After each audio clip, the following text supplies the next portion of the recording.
Assalamualaikum everyone. I hope that you guys are fine and doing good in your lives. Today I'm also up with a new development in the geopolitics and in the current affairs. That is the old thing. अब थोड़ी old बन चुकी है actually कि US elections हुए हैं. Elections के बाद जो development है जो बाइडेन जो है वो winner नज़र आ रहे हैं. No doubt he won the election, but काफ़ी चेंजिंग है. पहली बार यूएस हिस्ट्री के अंदर इलेक्शंस को मानने को तैयार नहीं है हारने वाला, और ना ही तो वो तैयार है सीट छोड़ने को. तो there are so many developments. Politics, US politics के अंदर बड़ी डिस्टर्बेंस है आजकल. लेकिन आज हम उस पार्ट में नहीं जाएंगे, इलेक्शन के बारे में नहीं. लेकिन एक कैंडिडेट जो कि अब अनडाउटेडली एक प्रेसिडेंट ही है आप, वो तो उन प्रेसिडेंट के बारे में और उनकी फ्यूचर जो यूएस को लेके चलने में जो उनकी पॉलिसीज़ रहेंगी, तो उसके बारे में आज हम ज़रूर डिस्कस करेंगे with reference to the editorial from the Dawn as well as the opinions from the Dawn. ये दो डिफरेंट चीज़ें मैं आपको बता देती हूँ कि न्यूज़पेपर जो आप खोलते हैं जहाँ पे ओपिनियन सेक्शन होता है, ओपिनियन सेक्शन के बिल्कुल योर लेफ्ट हैंड साइड में आपके पास एक एडिटोरियल आता है जो कि न्यूज़पेपर अपना एडिटिंग करता है या फिर लिखते हैं. फिर जो इधर वाला साइड होता है that is the right side, उसके अंदर जो है वो ज़्यादातर ओपिनियंस होते हैं जो कि राइटर्स बड़े बड़े लिखते हैं. आज एक बड़े राइटर और एक एडिटोरियल को मैं रेफरेंस बना के आज आपके साथ कुछ डिस्कशन करने जो है वो जा रही हूँ. पहले मैं बात कर लेती हूँ एडिटोरियल की. एडिटोरियल में हमारे पास एक लास्ट कुछ डेज में, I don't remember the date, whenever I will share the dates और and link of article as well. लेकिन मुझे एग्जैक्टली याद नहीं है कि क्योंकि मिस हो गया, बीच में बहुत सारी डेवलपमेंट हुई, तो मैंने ये अपना साइड में रखा था आपके साथ डिस्कस करने के लिए. लेकिन अगर हम बात करें तो इसका जो टाइटल है वो कुछ यूँ है कि मुस्लिम वर्ल्ड एंड द यूएस. तो ये मुस्लिम वर्ल्ड एंड द यूएस में है क्या. डॉन लिखता है कि यूएस जो है वो अब मुस्लिम्स के साथ अपनी रिलेशंस को ठीक करने को ज़्यादा जो है वो तरजीह देगा. क्योंकि जो बाइडन ने, मैंने भी अपनी लास्ट उसमें कहा था कि जो बाइडन ने एक मुस्लिम लेडी को देख के कहा था कि मैं आपके राइट्स दूंगा. क्योंकि आपको पता है कि एक बहुत बड़ा गैप जो है वो ट्रम्प ने पैदा कर दिया था अपनी इराक के अंदर, और अब वो बहुत मिस हो रहा था.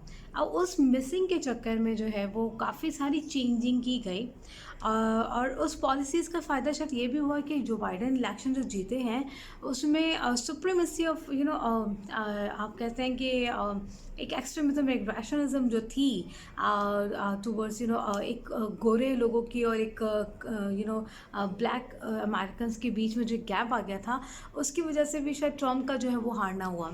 तो देखा भी जा रहा है, कहा भी ये जा रहा है कि बात जहाँ तक होगी वो मुस्लिम्स को दोबारा से सेट करने की बात होगी. That is the Muslim ban. क्योंकि मुस्लिम बैन, आपको पता है कि एक मुस्लिम बैन लगा दिया गया था. बहुत सारे ऐसी कंट्रीज़, क्योंकि आजकल पॉलिटिक्स अगर आप देखें या फिर जियोपॉलिटिकली हमारे यहाँ जो है Muslim worlds are in very much trouble, whether they are economically in trouble और इन द वॉर जोन. अब वॉर जोन के अंदर हमारे पास सीरिया है, लेबनान के चलो अभी ठीक हो गया, तो बहुत सारे ऐसी जो कंट्रीज़ है, यमन है, फिर आपके पास फ़लस्तीन है. ये सारी जो कंट्रीज़ हैं इनके लोग अपने आप को सेफ समझते थे एंटर होने, कि वो बोस्निया के बहुत सारे मुस्लिम्स हैं जो कि एंटर हो जाते थे अमेरिका यूरिस्डिक्शन के अंदर, और कहते थे कि भाई अमेरिकन में एंटर होना काफ़ी जो है आसान हो जाता है. लेकिन वो बैन कर दिया गया. अब जब वो बैन किया गया तो उसकी वजह से भी काफ़ी हेटेडनेस जो है वो बहुत ज़्यादा जो है लोगों में एक गम और गुस्सा पाया गया. तो अब जो बाइडन और यूएस जो है वो सीख कर रहा है कि क्यों ना जो रिलेशंस हैं वो अच्छे किए जाएं, अपने इन मुस्लिम बैन को हटा के और मुस्लिम्स के साथ जो है वो अच्छी लाइफ को किया जाए. लेकिन यहाँ पे डॉन लिखता है कि भाई within the country it is going to be very much easy, क्योंकि उन्होंने मुस्लिम्स के ऊपर भी कुछ रिस्ट्रिक्शंस लगा दी थी। लेकिन बड़े हेमिस्फीयर के अंदर ये चीज़ बड़ी थोड़ी सी मुश्किल है। उसके बहुत सारे पॉइंट्स हैं। जाहिर सी बात है कि वो जो रिलेशन बहुत सालों से ख़राब हो रहे हैं वो एकदम से ठीक तो होंगे नहीं, और बहुत सारी ऐसी भी अमेंडमेंट कर दी गई हैं जिसको वापस लाने में काफ़ी टाइम लगेगा। Second thing is that Iran. Iran is a very much important topic for US and Joe Biden's policy is going to be as well. Because Iran के साथ जो है वो जो डील थी उसको उन्होंने ख़त्म कर दिया।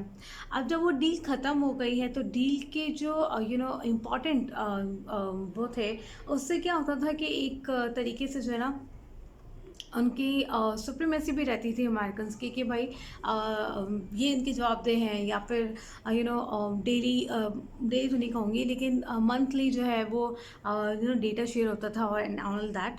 लेकिन वो चीज़ अब कम हो गई। हसन रूहानी ने अपना जो है वो एक दिया कंग्रेचुलेशन नोट जो बाइडन के साथ। उसके साथ उन्होंने बड़ी मज़े की एक लाइन उन्होंने जो है ना कोट किया, मुझे भी अच्छी लगी तो मैं आपको ज़रूर पढ़ के बताऊंगी कि तेहरान ने जो है वो जब उनको कंग्रेचुलेट किया तो उन्होंने कहा था कि now had an opportunity to compensate for his previous mistake. Previous mistake is what? जब डोनाल्ड ट्रंप ने जो कर लिया है, अब आपके पास जो बाइडन के पास जो है ना वो एक अच्छा तरीका है कि उसको जो है वो कंपनसेट कर दिया जाए। एक बात तो यहाँ पे हो गई। अब देखा ये जा रहा है कि जो बाइडन जो है वो ये कहते हैं, क्योंकि वो एक ट्रेडिशनल फॉरेन पॉलिसी कहते हैं ना, फॉरेन पॉलिसी ट्रेडिशनलिस्ट, ये वर्ड यूज़ किया है मेरे नेक्स्ट ओपिनियन मेकर जो कि हैं तौकीर हुसैन ने। ये मेरा ओपिनियन में आएगा तो उन्होंने ये वर्ड यूज़ किया है कि भाई ये जो है ना फॉरेन पॉलिसी का ट्रेडिशनलिस्ट है। ये एक ऐसा बंदा है जिसको पता है कि फॉरेन पॉलिसी चलानी कैसी है। वो जज्बाती आदमी नहीं है, तो उसको पता है कि मुझे ईरान के साथ कहाँ कैसे किस तरह सेट करना है अपने आप को। इसी तरह बात होती है एक most important part of the world that is फ़लस्तीन। और ट्रम्प के दौर में जो है वो फ़लस्तीन को लेकर इतने कोई डिसीजंस पास किए गए हैं कि मतलब आपकी सोच होगी कितना बड़े बड़े माइलस्टोन जो है वो recognition of Jerusalem as a capital, या फिर इसराइल की जो है ना वो दूसरे कंट्रीज़ के साथ जो एक्सेप्टेंस है या पे उनको जो है ना तस्लीम करना हुआ। तो ये सारी जो है सिर्फ हमें डोनाल्ड ट्रंप के दौर में ही नज़र आते हैं। इनफैक्ट मैं आपको बताऊं कि डोनाल्ड ट्रंप ने जो है वो एक तरीके से गुस्से का इजहार भी किया सऊदी अरबिया से कि वो चाहता था कि सऊदी अरबिया अगर मान गया ना, उसने मान लिया तो काम आसान हो जाएगा और सारे मुस्लिम कंट्रीज़ जो है ना वो भी मान जाएंगे कि इसराइल को मान लो। लेकिन उन्होंने नहीं माना और ये चीज़ अभी भी उनकी दिल में खलिश है। वो अभी भी कहीं ना कहीं निकाल रहे हैं थोड़ी थोड़ी कि सऊदी अरबिया अगर मेरी बात मान लेता ना तो बड़ी अलग जो है ना वो स्टोरी बननी थी। इसी से रिलेटेड एक और पॉइंट है जो मैं कभी दोबारा बताऊँगी कि नेतन्याहू और इसराइल में अभी आजकल क्या सोच और क्या वो चल रही है, उसके ऊपर भी किसी दिन वीडियो बनाएंगे। लेकिन ये बड़ी इम्पॉर्टेंट है। अब जो बाइडन या फिर यूएस जो है वो उसको किस तरह से सेट करता है, क्योंकि मुस्लिम वर्ल्ड को पता है कि एक मीडिएटर है जो कि सबको मना रहा है कि भाई इसराइल को मानो। इसकी वजह से नफ़रत मुस्लिम वर्ल्ड के अंदर बहुत ज़्यादा बढ़ गई है। अब यूएस पॉलिसीज़ जो है वो कैसे चेंज होगी टुवर्ड्स दैम, ये भी बड़ी इंपॉर्टेंट है। एंड अदर को जो पॉइंट है वो यहाँ पे एडिटोरियली जो है वो मेंशन किया गया है, that is the raise the issue of the Kashmir. Kashmir का इशू कैसा होगा? कश्मीर का इशू के लिए भी same policy and the same चीज़ें कही जा रही हैं कि कश्मीर का इशू अभी तो बड़ा ज़्यादा नज़र आ भी रहा है, लेकिन जो बाइडन के लिए उसको सॉल्व करना इतना कोई वो नहीं है। टू बी ऑनेस्टली यहाँ लिखते हैं कि ट्रम्प ने बड़ी कोशिश की थी कि वो मीडिएटर बन के किसी तरह सबको उसमें लेकर आए टेबल के ऊपर और उसके ऊपर बात करें, लेकिन कश्मीर के ऊपर बात नहीं की गई। इसलिए यहाँ पे यही लिखा गया है कि जो बाइडन जो है is not going to be resolver और वन जो कि कश्मीर इशू को जो है ना वो ज़्यादा सुनेंगे या फिर कश्मीर इशू को ज़्यादा सॉल्व करने में इंटरेस्ट करेंगे। Now it's time for an opinion section से तौकीर हुसैन हैं जो कि राइटर हैं, फेमस सॉरी फॉर्मर जो है वो एम्बेसडर रह चुके हैं, एडजंक्ट प्रोफेसर हैं at Georgetown university and senior visiting research fellow at the national university of Singapore. ये बहुत ही इम्पॉर्टेंट पर्सन है जो कि फॉरेन अफेयर्स के ऊपर लिखते आए हैं, या फिर उनकी कहते हैं ना कि एक नज़र होती है फॉरेन पॉलिटिक्स के ऊपर। तो यूएस के जब इनका जो ओपिनियन जो आर्टिकल है मैं आपको बता दूं, वो है पोस्ट ट्रम्प टाइज, इसके टाइटल के साथ आया। तो मिस्टर तौकीर हुसैन जो है वो ट्रेडिशनली जो उन्होंने बातें लिखी हैं मैं उसके ऊपर नहीं जा रही हूँ, लेकिन बड़ी इम्पॉर्टेंटली उन्होंने चाइना का रिलेशन डिस्कस किया within the context of Pakistan as well. फिर उसके बाद कश्मीर का इशू डिस्कस किया within the context of Pakistan as well and Afghanistan also. क्योंकि अब हम अपने ऊपर भी रख के देखेंगे कि हमारे लिए कौन सी चीज़ बेटर है, कौन सी चीज़ बेटर नहीं है। क्योंकि मैं अपने लास्ट वाले इसमें कह चुकी हूँ कि ट्रम्प हमारे लिए निस्बतन बेहतर थे, जो बाइडन जो है वो एक इन्हीं की टर्म है कि फॉरेन पॉलिसी ट्रेडिशनलिस्ट हैं ये। अगर ये कुछ सोच के करेंगे ना तो वो बहुत ही डिफरेंट उसका पर्सपेक्टिव्स हो सकते हैं। क्योंकि आप चाहे ले लीजिए कोई भी वॉर, बराक ओबामा से ही सारी वॉर्स और की तेज़ी अगर हम कह सकें तो वो आई थी। अब वो कौन कौन सी थी? सीरिया, लीबियन, येमन एंड जितनी भी ऐसी वॉर्स थी, इन सब से सबक तो ज़रूर सीखा हुआ यूएस ने, लेकिन ये वॉर्स इन्हीं के साथ से आई थी और ये जो बाइडेन ही की वाइस प्रेसिडेंसी के अंदर शुरू हुई थी। तो अमेरिका जो कि बहुत विलिंगली अपनी एक इंटरनेशनल स्टेटस को बड़ा मिस कर रहा है। क्योंकि ट्रम्प चाहता था कि मैं अमेरिका को अगेन ग्रेट कर दूं, लेकिन उसके लिए इंटरनेशनली हेमिस्फेयर में अच्छा होना या बुरा होना ज़रा इम्पॉर्टेंट नहीं था। लेकिन जो बाइडन के लिए ये बड़ा इम्पॉर्टेंट है। तो वो हर वो काम, अगर हम अपने लफ्ज़ों में कह दें, हर वो फड्डे में टांग अड़ाएंगे जो फड्डा उनका नहीं होगा। और यही चीज़ जो है वो सब लोग वेट कर रहे हैं। तौकीर हुसैन अपनी अपनी जो है वो राइटिंग के अंदर लिखते हैं कि भाई चाइना की policy towards America is very going to be very definable and undefinable as well. Because ये जो है एक दूसरे के ऊपर चाहे कितनी भी मलामत कर लें, लेकिन इनकी ट्रेड एक दूसरे से बड़ी जुड़ चुकी है। इनकी ट्रेड के ऊपर ट्रम्प ने उसको जो है कंट्रोल करने की कोशिश की चाइना को, to with their own cold war जिसको हम कहा जाता है। अब ये कह रहे हैं कि हो सकता है जो बाइडन जो है वो कोशिश करे कि इनको तोड़ें। अब तोड़ेंगे कैसे? अगेन जंग तो हो नहीं सकती है। तो अब यहाँ पे एक चीज़ है जो उन्होंने मेंशन भी की कि उसको वो जो बाइडन अपने उससे भी कह चुके हैं कि वो उनको इतना बड़ा अपना दुश्मन समझते नहीं हैं। एक ऐसा दुश्मन ज़रूर समझते हैं जिसको कंट्रोल करना बहुत ज़रूरी है। अब कंट्रोल को ऐसे करेंगे, वो ट्रेड से ही कर सकते हैं। आगे मुझे लगता है कि ट्रम्प की पॉलिसी ज़्यादा आगे जाने वाली है इसके ऊपर भी, क्योंकि वो फॉरेन पॉलिसीज़ के अंदर उनके ऊपर बड़े डोमिनेटिंग हो गए हैं। हर ऑर्गेनाइजेशन के ऊपर चाइना डोमिनेट कर रहा है and disgracing USA in all of the forums. ये बड़ी एक इम्पॉर्टेंट चीज़ है। फिर इसके बाद यहाँ पे अफ़गानिस्तान इशू कहते हैं। अफ़गानिस्तान इशू का अगर आपको याद हो तो अफ़गानिस्तान का जो इशू है वो एक गली की हड्डी है जिसको ना निगल पा रहे हैं ना उगल पा रहे हैं। अब ये कहते हैं कि जहाँ तक पहले बातें सुनने में आ रही थी कि अगर ट्रम्प अपने पे आ गए तो ट्रम्प क्या करेंगे कि कोशिश करेंगे कि वो जाने से पहले यूएस के जो ट्रूप्स हैं उनको निकालते हुए जाएं। उससे कुछ यूँ होगा कि ये लोग फंस जाएंगे, क्योंकि वो बदला लेने वाला बंदा है, वो तो ये काम ज़रूर करेगा। तो अगर वो निकाल लेते हैं तो जो बाइडन के लिए बड़ा मुश्किल हो जाएगा अपना स्टेटस संभालना। इसी तरह कहा यह जा रहा है कि पाकिस्तान का रोल इसमें बड़ा इम्पॉर्टेंट है, क्योंकि यूएस को या किसी भी कंट्री को अगर तो अफ़गानिस्तान का इशू सॉल्व करना है तो उसको पाकिस्तान की बड़ी ज़रूरत है।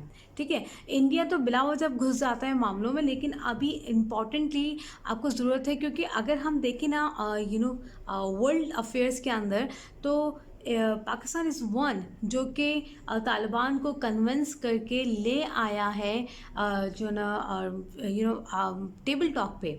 और वो टेबल टॉक जो है वो कभी कतर में भी हो रही होती है, कभी दुबई में भी हो रही होती है, कभी यूएस इंटेलिजेंस भी आ रहे होते हैं। तो ये एक ऐसा फैक्टर है जो कि प्लस पॉइंट हमेशा से पाकिस्तान के साथ रहेगा, क्योंकि अगर उनसे बात करनी है तो वो हमें एज अ मीडिएटर रखेंगे।